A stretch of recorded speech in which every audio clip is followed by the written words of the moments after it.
day in my life is pagdating ng Monday hanggang Friday, I have 2 students. Isang UC panganay is pang umaga. So, 7:30. Sinusundo na siya ng service.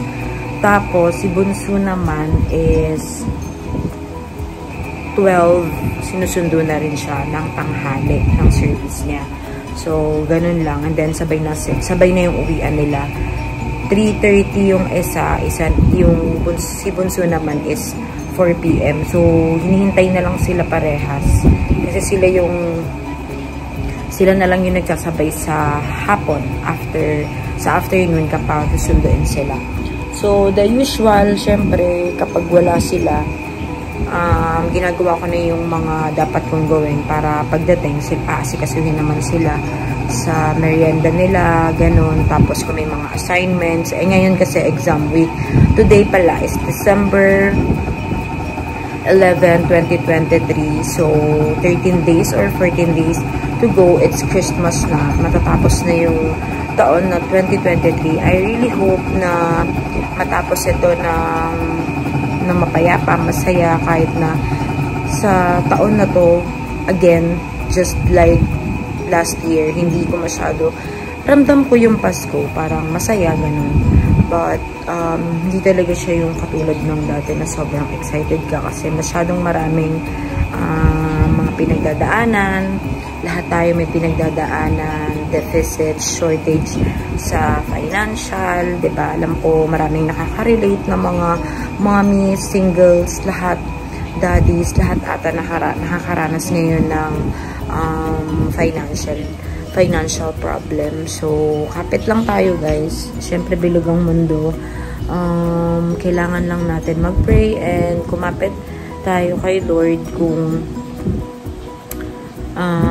sa mga tinatahak natin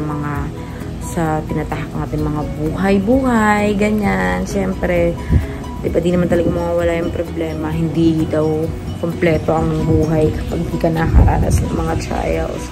Just like the other family, ako, personally, meron akong pinagdadaanan, but,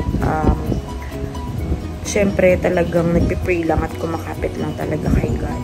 Kasi wala naman ibang makakatulong sa atin, kundi siya lang. Prayer works talaga. So, guys, kahit na sobrang hopeless na talaga, ako, kagabi nga ayun na naman, nag-iiyak-iyak na naman ako, nag-i-emote ako. Wala, kasi syempre, diba, ganun naman, tao lang tayo, nasasaktan tayo, may mga nararamdaman tayo na, alam mo yun, parang naho-hopeless ka sa buhay mo. Parang minsan gusto mo nang sumuko, pero iniisip mo, paano naman yung mga katulad natin ng mga mommies, mga daddies dyan, and mga breadwinners, paano naman kung susuko ka? Syempre, may mga mas wala pang kamuwang sa mundo na umaasa sa'yo. So, kailangan, kahit hindi na natin kaya, kailangan kayanin. So, yun, mag-isa lang ako dito. Actually, yung kapatid ko nasa taas kasi nintindi niya yung anak na. So, nasa school din. Mga ganitong oras, the time now is 1:20 PM. So, mga 4 PM, nandito na yung mga students namin. And sikasuhin na ngayon, naglalaba lang ako, nagsalang lang ako ng labahan. Mahirap kasi matambakan kasi konti lang yung hangers. Tapos, limited lang din yung space ng pwedeng pagsampayan. Medyo nag-uulan-ulan din ngayon. So, eto na siguro yung magiging laman ng Vlogmas 4 ko. Actually, random na lang talaga yung ina-upload ko. Kung ano lang yung ma-upload ko, yun na. Hindi na talaga yung as in from December 1, Vlogmas 1 until 25. Di ko naman sunod yun. Wala lang. Trip ko lang na mag-Vlogmas. Tapos, yung number 1 fan ko dyan, isa-shoutout ko. Kasi, tuwing nag-upload ako, yun talaga yung number 1 na nag-review sa akin. Yung papa ko na nasa Bataan sa Alasasin. Pati si mama siguro nanonood dyan. Kasi may wifi na sila. Tapos nakakonect yung TV namin doon. So, tapos kapag nag-upload ako, nakasubscribe sa akin yun. Siyempre, magpa-pop up agad. So, yun, pinapanood niya. Dagdag views din yun.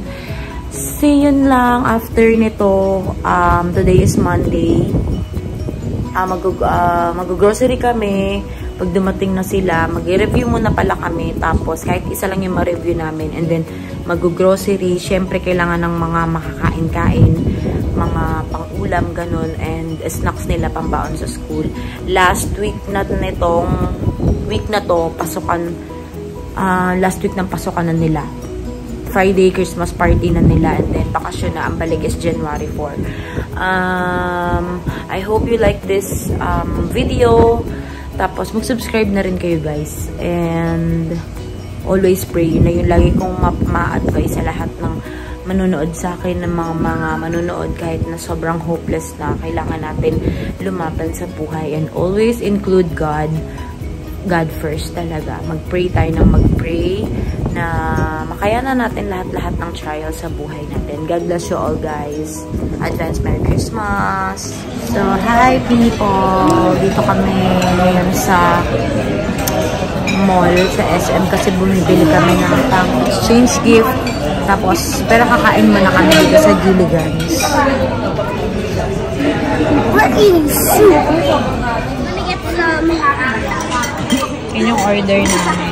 Sisig, the usual, barbecue, sweet and sour. May pa free soup sila. Ano tayo ng milk tea. Hindi alam kung Happy eating!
quiet. Hi guys! I'll just take a picture. Hi. Can you subscribe to my channel?